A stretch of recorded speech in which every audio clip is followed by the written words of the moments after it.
what is going on in the world today? I really don't know. I've woken up and IQ points have dropped collectively overnight, or at least in the last couple of days. What am I talking about? I'm talking about the fact that people are losing their minds over two things, really. They're intertwined, but let's put it this way. First of all, they're complaining about there being too many digital game launchers. Companies are getting into digital distribution in a big way. They're creating their own launchers, which, quite frankly, of all the problems you could probably ever have to do with gaming and to do with owning a PC, having multiple game launchers isn't one of them. Granted, there's a few of them. Starting with the daddy of them all, we've got Steam, and now we've got other companies out-steaming Steam. So we've got GOG and Epic and Origin, and we've also got people like Discord in there, and we've got Uplay, and we've got Humble doing their own subscription service. There's a load of them, but really, is this actually a real problem? I mean, I've got, for example, with my editing software, I've got a couple of different video editors. It's not a big deal. I've heard it being called bloatware. Internet Explorer's bloatware, if you think about it. I didn't ask for it to be put on my PC, but it's there. Yeah, it's not perfect, but it's not a hill I'm going to die on, and I don't think anybody else should. And if it's such an issue, do what I do. I have one drive which I dedicate to games. Everything goes on there. It's my games drive. I don't really want to be shackled into a monopoly run by, for example, Steam, as it has been to all intents and purposes over the last few years. This is now giving us competition. I think it's great. If I have to give up a few megs just for an extra launcher, and mind you, some of them, like GOG's for example, you don't even need to install the launcher. You can just install games from the browser, and it's the same with Twitch's installer. You just install the games directly onto your drive. When you're sick of them, just take them off.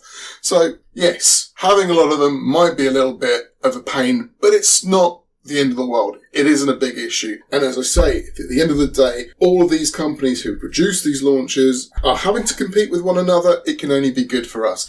Monopoly's not good. I'm hearing a lot of babies on the internet complaining about this nothing problem. And they're absolutely going, well, banana sandwich about it, going, oh, I can't deal with this. In fact, I've heard some people, I'm not going to name any commentators' names because I'm just giving an opinion, but people are saying things like, oh, this is going to put people off PC gaming. Well, if that's all it takes, maybe you should stick to consoles. Don't mix it up with the big boys. But then again, don't complain when you're thinking like, oh no, it's, I've had to go to the shops this week. There's too many supermarkets and I wanted to buy some sneakers. Or, as you Australians call them, runners, or as we call them here in England, trainers. You go out, you want to buy some shoes, and it's like, oh, there's so many brands. There's a Nike, there's a Reebok, there's an Adidas. You know what I'm saying. People are just complaining about choice. So I really don't know where to go with this from there. I mean, it's like, I can't help you. If that's your mindset, you are a marketer's wet dream. You are, because what is marketing? It is really just another word for propaganda. You have become the sheep that the wolf of marketing searches for.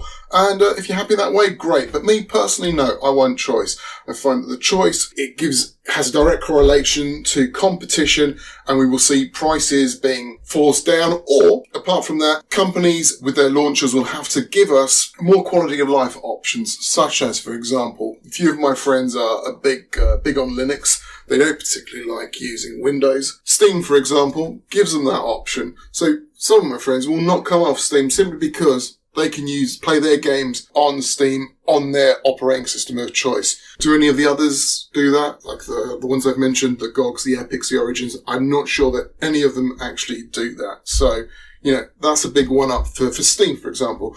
And this is something that they're going to have to do. They're going to have to give us better quality of life options. Also, a few of the complaints against Epic, I've been hearing, oh, there's no reviews. So I don't just get my reviews from Steam's review page. I go to several different sources. I have done, I've always done, I'll continue to do it. It's not a big deal. It's a nice to have. And as I say, that brings me back to the quality of life sort of extras. Epic, I can honestly see doing that.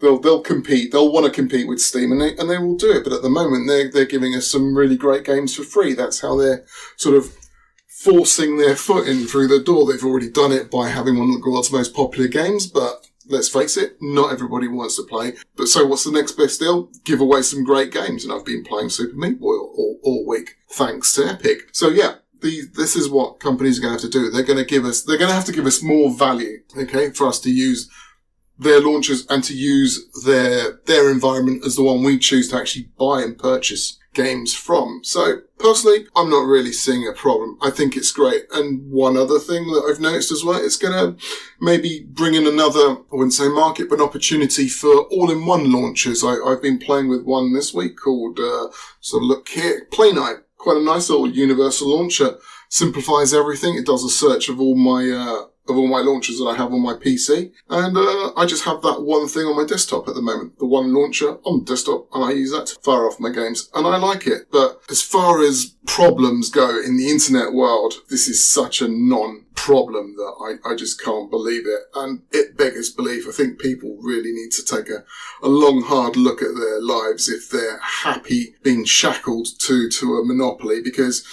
without the competition, as I say, if there was only Steam, what incentive would there be for them to give us any free games or discounts?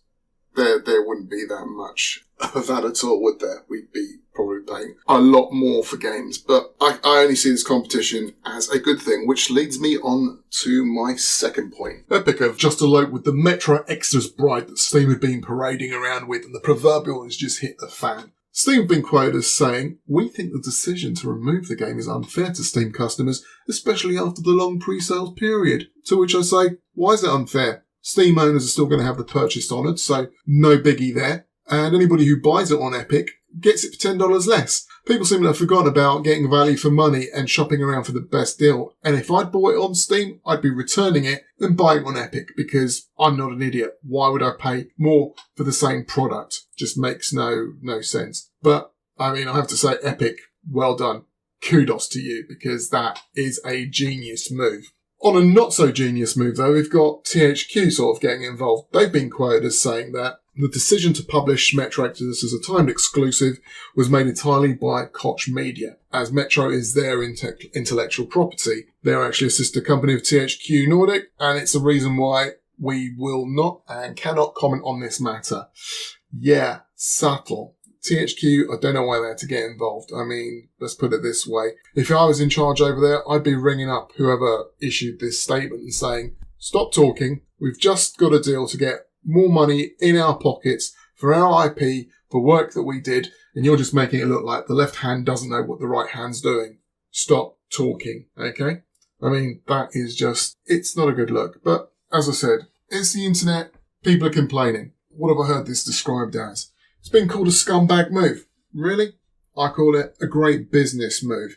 We've also seen people review bombing the older Metro games on Steam. That makes zero sense to me. I mean, I know the value of a review bomb, but this is a bit like going to complain to your butcher about his sausages by starting off the conversation, yeah, those bagels the baker makes next door are absolute shit. Makes no sense. And if you think about it, the 1 year exclusivity deal, I really don't have an issue with that. Well, especially as the game is cheaper.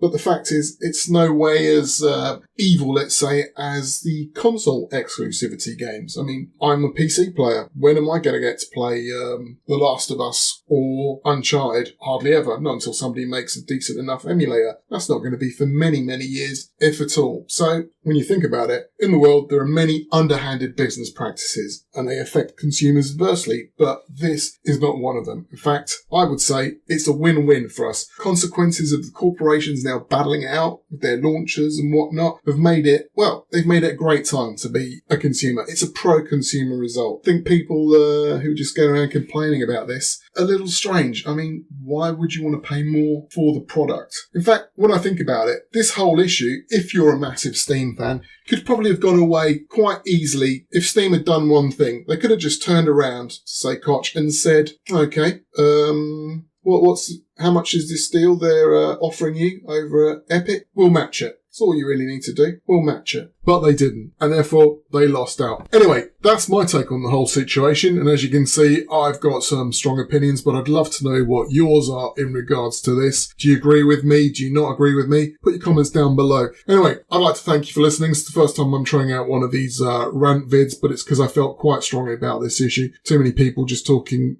in my opinion, pure nonsense. But anyway, leave a like or even think about subscribing if you enjoy this kind of content. And as always, I've been your humble servant HippCelt. I'm signing off now, and I will catch you in the next video. Until next time, my friends, this is HippCelt.